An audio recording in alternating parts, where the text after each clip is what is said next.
Ya, di sini saya akan menyimpulkan keseluruhan dari mata kuliah seni dan keterampilan, yaitu dari bab 1 hingga babnya yang ke-7 yang diberikan oleh Ibu dosen Natalia. Baik, kita langsung saja untuk babnya yang pertama. Baik, babnya yang pertama, kesimpulannya kita harus mengetahui apa itu dulu seni.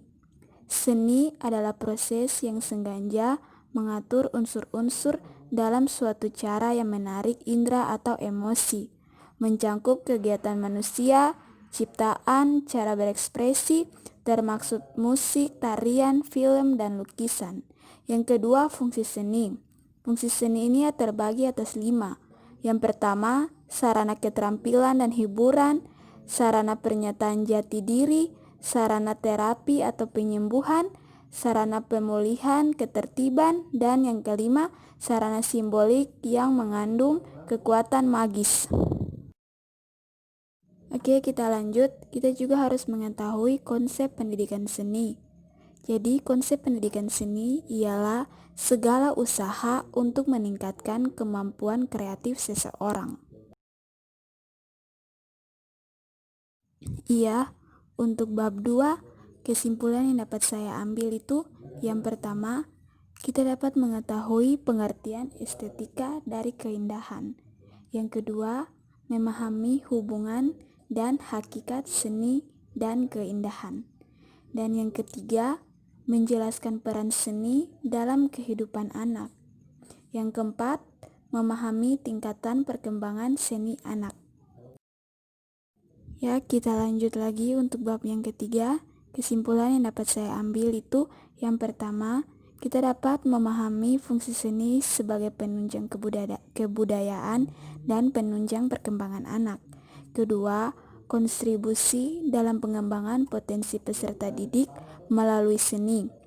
Seni sebagai pendidikan kreativitas, seni sebagai ekspresi, dan seni sebagai pembinaan bakat. Untuk bab 3 juga, kita juga dapat mengetahui ruang lingkup pendidikan seni di sekolah dasar, yaitu siswa dilatih untuk mengembangkan bakat kreatif, keterampilan, dan kemampuan. Yang kedua, prinsip dasar pembelajaran melalui seni di sekolah menyoroti keunikan dan kontribusinya secara khusus menuju pembelajaran seumur hidup. Dan yang ketiga, ada 4 dalam area utama pembelajaran seni rupa, yaitu seni musik, seni tari, dan seni drama. Kita lanjut di bab 4 mengenai kurikulum pendidikan seni di sekolah dasar. Kesimpulan yang dapat saya ambil, yang pertama, pengertian dan fungsi kurikulum. Yang kedua, pengertian seni rupa. Dan yang ketiga, kurikulum pendidikan seni di Indonesia. Untuk kurikulum pendidikan seni di Indonesia ada 2 bagian. Yang A, tujuan mata pelajaran seni budaya, dan yang B, ruang lingkup mata pelajaran seni budaya. Oke, yang keempat, kerangka tujuan dan pendekatan.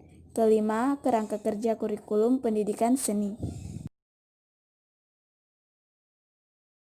Kita lanjut bab 5 mengenai karakteristik perkembangan anak di sekolah dasar. Kesimpulan yang dapat saya ambil yang bagian pertama A, karakteristik, fase, dan perkembangan tugas anak usia sekolah dasar. Terbagi atas beberapa. Yang pertama 1, karakteristik dan fase perkembangan anak. Nasution 1995 Bergada 45 merincikan beberapa sifat khas anak pada masing-masing fase. Yang A, masa kelas rendah SD, yang B, masa kelas tinggi sekolah dasar. Kita lanjut masih dengan bab 5 di bagian keduanya, perkembangan tugas atau development task anak usia sekolah dasar. Dalam kajian psikologi pendidikan Muhammad Surya 1992 Berganda 13 mengelompokkan ada 3 ciri utama pada masa sekolah dasar, yaitu yang pertama, dorongan anak keluar rumah dan masuk ke dalam kelompok sosial sebaya atau peer group. Yang kedua, keadaan fisik yang mendorong anak ke dalam dunia permainan. Dan yang ketiga, dorongan mental untuk memasuki dunia konsep-konsep logika dan komunikasi. Kita lanjut di bagian B-nya, karakteristik perkembangan anak dan implikasinya terhadap pengajaran seni. Untuk yang pertama, karakteristik perkembangan siswa kelas 1 dan 2. A. Karakteristik umum.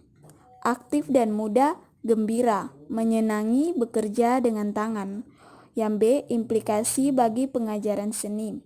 Penggunaan banyak topik sebagai bahan motivasi dan penggunaan tangan dalam kegiatan seni sebagai alat atau wahana untuk dihubungkan dengan pembelajaran. Yang kedua, karakteristik perkembangan siswa kelas 3 dan 4. Karakteristik umumnya, koordinasi mata dan tangan telah terimprovisasi dan penggunaan otot kecil telah lebih baik. Yang B. Implikasi bagi pengajaran.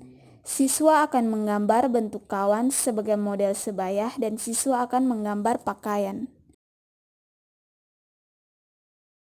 Yang ketiga, karakteristik perkembangan siswa kelas 5 dan 6.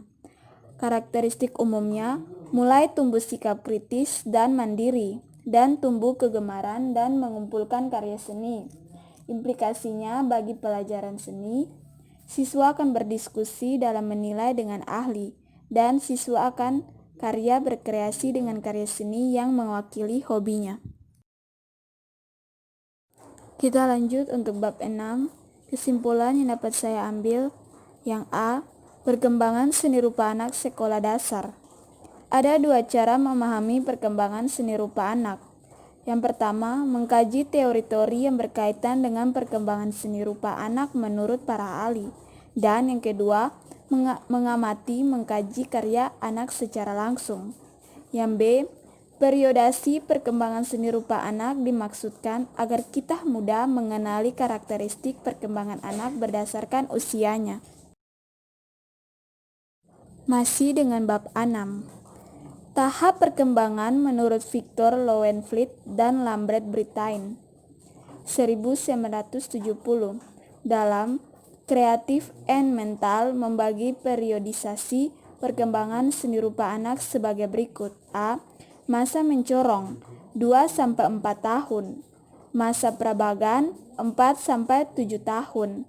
Masa bagan 7-9 tahun. Masa realisme awal 9-12 tahun. Masa naturalisme semu 12-14 tahun. Dan masa penentuan 14-17 tahun. Baik, kita lanjut untuk kesimpulan bab 7 atau kesimpulan yang terakhir. Untuk kesimpulan bab 7 yang pertama, A. Tipologi gambar anak. Tipologi gambar anak dapat mencerminkan karakter anak. Apa yang digambarkan merupakan hasil yang dilihat kemudian dirasakan.